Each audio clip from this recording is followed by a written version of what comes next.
It's a practice of balancing energy inside. This energy inside, it's called prana in the Sanskrit. It's a vital force. It's in the air, it's in the food we eat, in the water, it's in the sunlight. We use this energy, we are able to absorb it in ways that brings health, that brings balance to not only our body, not only radiance to our bodies, but it brings a balance to our mind. It brings a balance to our emotions.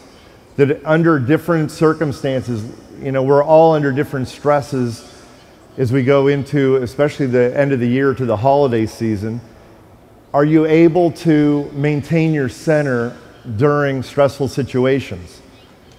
If somebody, you know, says, well, look, I can bend quite deeply. I can put my leg behind my head. I can hold my breath a long time.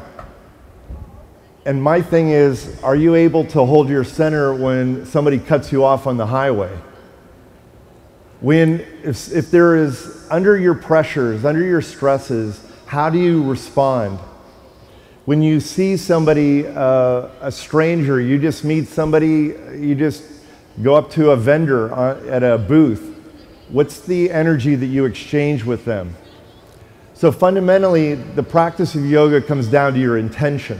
And in Anusara yoga, the style that I teach and I practice, we focus on 3 A's, and they are attitude, alignment, and action.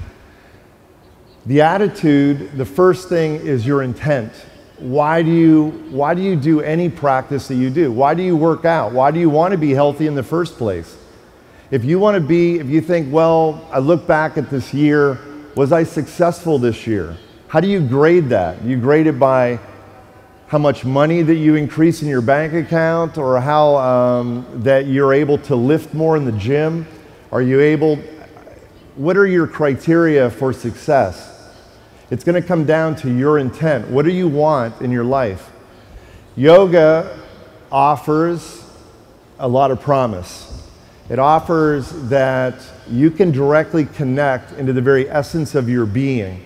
I mean, it's like the biggest promise you can offer, that you can really tap into your own heart and you can feel the heart of others. That as you practice, you become more compassionate, you become more sensitive. It's real. It's not, again, something that is indoctrinated or has to be superimposed. You literally care about your environment. All the ethics of yoga, and fundamentally classical yoga, has 10 commandments, just like we have in Christianity, in Judaism as well. The 10 ethical precepts are something that are not necessarily a law that's superimposed on us, but they're behaviors of harmony that arise from being in balance with yourself and with life. And there's literally a process, there's a path, there's technique to do this. There's ways of practicing and controlling your mind, your emotions, and your body through the one energy that connects all of us. The techniques that I use are quite ancient, and many of the lineage that I come from was really first written down in about 8th century of the Common Era, but many of these practices go back at least 5,000 years.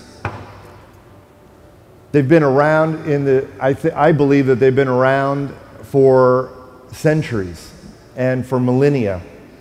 But now, for many of us, we've never even heard about yoga, but today, these days, in 2009, when you go to you look at a magazine rack or just turn on the television, you're probably going to find some program, some media, a little bit on yoga. And what does it conjure up in your mind? Well, if you're here today, you're probably seeing a bunch of asanas or postures where people bend in extreme ways. And the judges will judge them on a variety of criteria. I think that it's fine.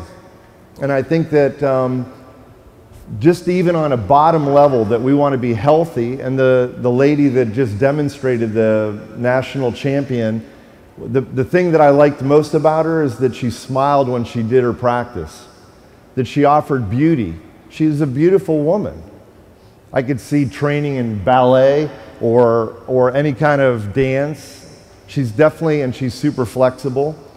But I would like, to try to evaluate the process of her yoga practice is, I would say, how do you respond when somebody insults you? How do you respond under pressures that you have to, that your family has to make the bills this month? This is where we see the practice of yoga come out. And this is really, for me, when you're a yoga champion, you're able to hold your heart centered in the deepest intention of life throughout any waves that we go through during the year.